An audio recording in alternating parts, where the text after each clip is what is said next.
Welcome back to the Olive Grove podcast. Today we're diving deep into Isaiah chapter 5. Okay. You've sent over this analysis from my Christian space. Yes. It breaks this chapter down like verse by verse with some really insightful commentary, and it even connects it back to modern life. Yeah. So, are you ready to kind of like explore this ancient text and discover its surprisingly relevant message for us today? Absolutely. Let's get started. Okay, perfect. Yeah. So right off the bat, in Isaiah chapter 5, we encounter this beautiful, almost poetic description of a vineyard. Right. But it's not just any vineyard, though. Right. The owner goes above and beyond to make it thrive. The best hillside choice finds, a protective watchtower. You get the sense that no detail was overlooked. It's true. The imagery really emphasizes the meticulous care and investment poured into this vineyard. Exactly. But then comes the twist. Despite all this effort, the vineyard produces wild sour grapes. Yeah. It's a pretty unexpected outcome. Mm. I'm curious, how do we interpret this seemingly disappointing result? Well, it's important to remember that this is an allegory. The vineyard represents something more than just grapes. It symbolizes the Israelites, God's chosen people.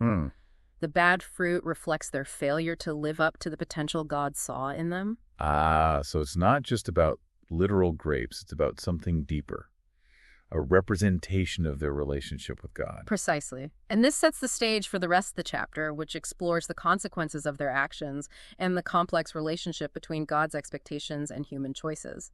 This idea of expectations and choices is fascinating. I mean, we all experience it in our own lives, right? Yes. Sometimes we put in a lot of effort, we think we're doing all the right things, and yet the outcome isn't what we hoped for. Yeah. Does this allegory suggest that God expects us to produce specific results, or is there something more nuanced at play here? That's a great question, and it really gets to the heart of what Isaiah is exploring. I think it's less about a rigid set of rules or a guarantee of specific outcomes, and more about the alignment of our hearts with God's will. The text seems to suggest that true fruitfulness comes from a deep connection with God, not just outward actions. That makes a lot of sense. It's about the motivation behind our actions, the internal transformation that drives us to bear good fruit rather than just going through the motions. Yeah, exactly. It's about cultivating an inner vineyard, so to speak, where the soil of our hearts is fertile and receptive to God's guidance. I love that analogy. So as we move through the chapter, we see God's judgment coming down on this unproductive vineyard. Verses 3 through 7 really lay it out, calling for consequences for their failure to bear good fruit. Yes, and it's crucial to understand this judgment within its historical context. Okay. The Israelites' exile was a very real and devastating consequence of their actions, a stark reminder of the weight of their choices. It wasn't simply about God being angry or punitive. It was about the natural consequences of turning away from him and the pain that comes with brokenness. It's a powerful reminder that our choices have consequences, both for ourselves and for those around us. You mentioned the historical context, which makes me wonder, does this passage also have something to say to us today, to our modern context? Absolutely. While the historical context is important, the themes of accountability, responsibility, and the impact of our choices are timeless and universally relevant. Right. The question this passage raises for us today is, are we as individuals and communities producing good fruit in our lives? Yeah. Are we living in a way that honors God and reflects his love? It's a challenging question, isn't it? It's easy to get caught up in the busyness of life and lose sight of what truly matters, that connection with God that you mentioned earlier. It is challenging, but it's a challenge worth embracing. Yeah. Because ultimately, aligning ourselves with God's will leads to true fulfillment and joy. Now, one of the most striking parts of this chapter is the series of woes pronounced against those who have turned away from God. These aren't just gentle warnings. They're strong pronouncements against specific behaviors and attitudes that are displeasing to God. Yes, these woes act as stark reminders of the dangers of straying from God's path. Right. They offer a glimpse into the consequences of choosing fleeting pleasures or self-serving pursuits over a deeper relationship with God.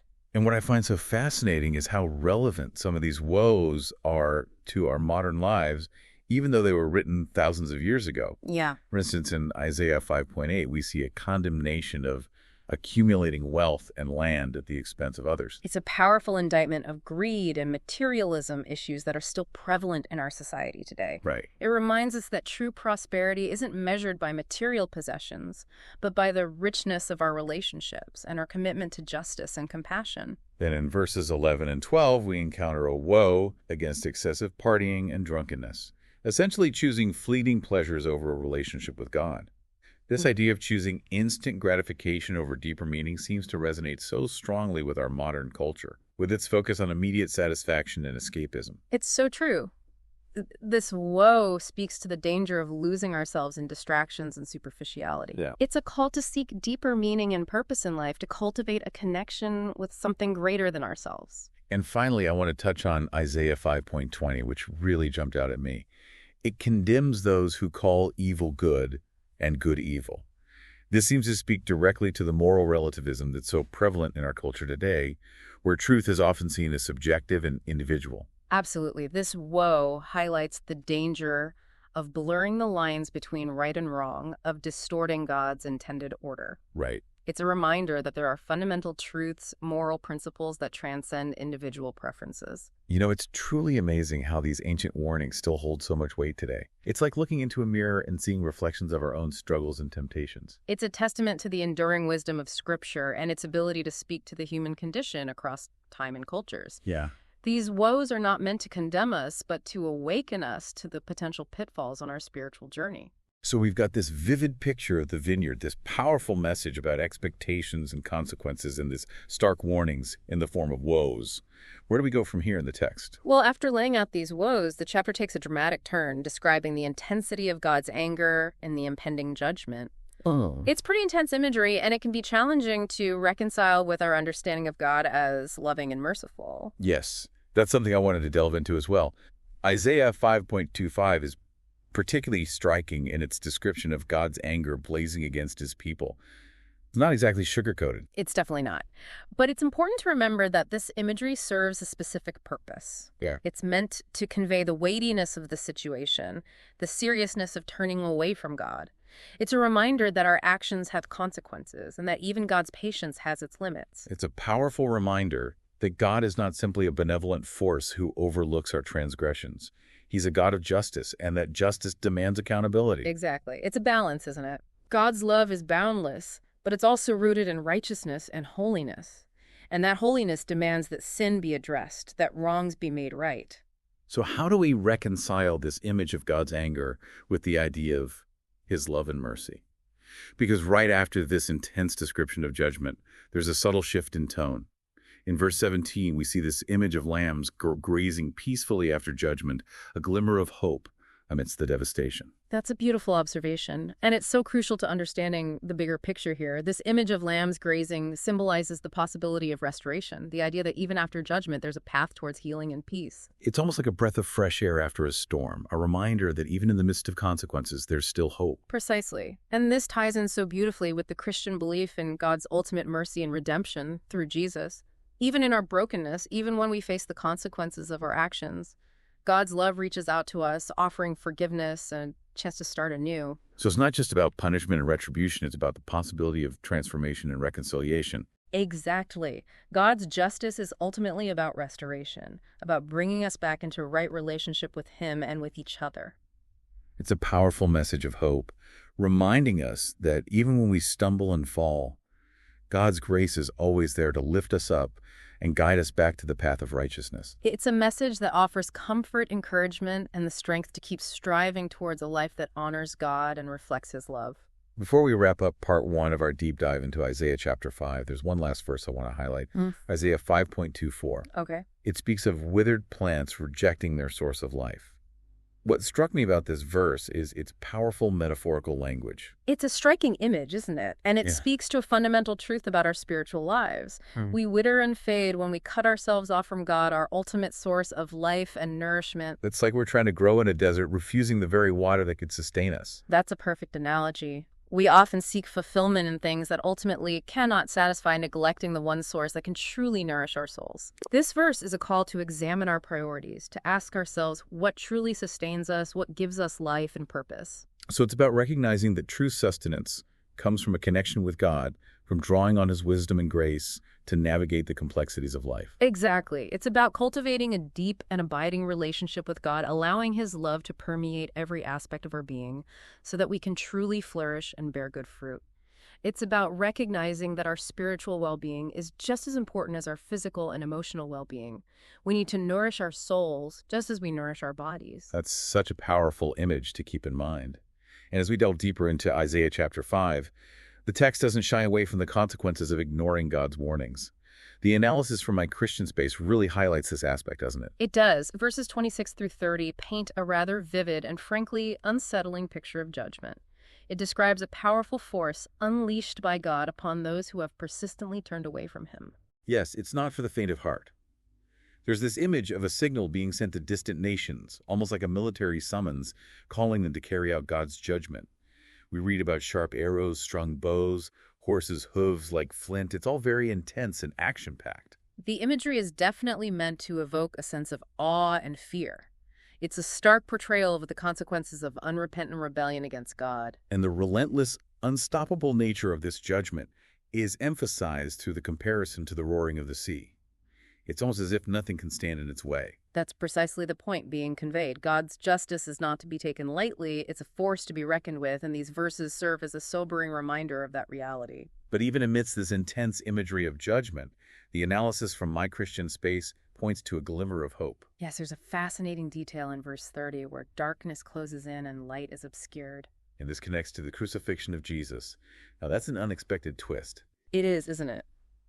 The darkness that descended during the crucifixion can be seen as a symbol of God's judgment falling upon Jesus, who willingly took upon himself the sins of humanity. So even in the midst of judgment, even in the darkest moments, we see this incredible act of love and sacrifice unfolding. Exactly. And that's the heart of the Christian message. Even in our brokenness, even in our rebellion, God's love reaches out to redeem and restore us. It's a reminder that God's justice isn't simply about punishment. It's ultimately about restoration and reconciliation. It's about making things right, about healing the brokenness caused by sin. Precisely. This idea is woven throughout Isaiah and indeed the entire Bible. God's desire is not to condemn us, but to draw us back to himself, to restore us to wholeness. So even in these verses that describe judgment and consequences, there's an underlying current of hope, a promise of redemption. Absolutely. And that's the beauty of Scripture. It invites us to wrestle with complex emotions, to confront the reality of sin and judgment, but to always remember that God's love and mercy are greater than any darkness we might face. It's a beautiful reminder that even in the midst of judgment and consequences, God's love is always at work, seeking to redeem and restore us. It's not a passive love. Right. It's an active, pursuing love that reaches out to us even when we've turned away. That's so well said. It's a love that doesn't give up on us, that sees our potential even when we can't see it ourselves. This deep dive into Isaiah chapter 5 has been quite the journey. We've explored the imagery of the vineyard, grappled with the concept of good fruit and the consequences of unfruitfulness, and we've encountered those stark warnings in the form of woes. Yeah. But ultimately, we've been reminded of the overarching theme of hope and redemption that runs through this passage. It's a reminder that God's desire is not to condemn us, but to draw us back to himself, to restore us to a right relationship with him. It's an invitation to open our hearts to his transforming grace and allow his love to shape our lives. Now, before we wrap up, I want to encourage our listeners to spend some time reflecting on what we've discussed today. This chapter is rich with meaning, and there's so much to unpack and apply to our own lives. What resonated with you? What challenged you? How might you cultivate that good fruit in your own life? That's a great invitation. I'd also encourage listeners to revisit the full analysis on the My Christian Space website. Okay. They delve into even more detail and offer additional insights that might spark further reflection. Absolutely. Their resources are fantastic for anyone wanting to explore Scripture in a deeper, more meaningful way. Yeah. And speaking of resources, their Olive Grove podcast is also a great way to engage with these themes in an audio format. It's a wonderful companion to their written analyses, offering a different perspective and a chance to hear the text come alive through spoken word. So as we conclude our deep dive into Isaiah chapter 5, I want to leave our listeners with a final thought. Considering those woes, we discussed what aspects of our modern lives might be seen as bad fruit in God's eyes. It's a challenging question, but it's one worth pondering as we navigate the complexities of our world and strive to live lives that honor Him. It's a question that invites us to examine our values, our priorities, and our actions, and to seek alignment with God's will. May we all be challenged to cultivate the kind of good fruit that reflects a heart transformed by His love and grace. And that wraps up our deep dive into Isaiah chapter 5. Don't forget to subscribe to the Olive Grove podcast on YouTube and visit the My Christian Space website for early drops of the podcast. Until next time, keep seeking truth, keep asking questions, and keep growing in your faith.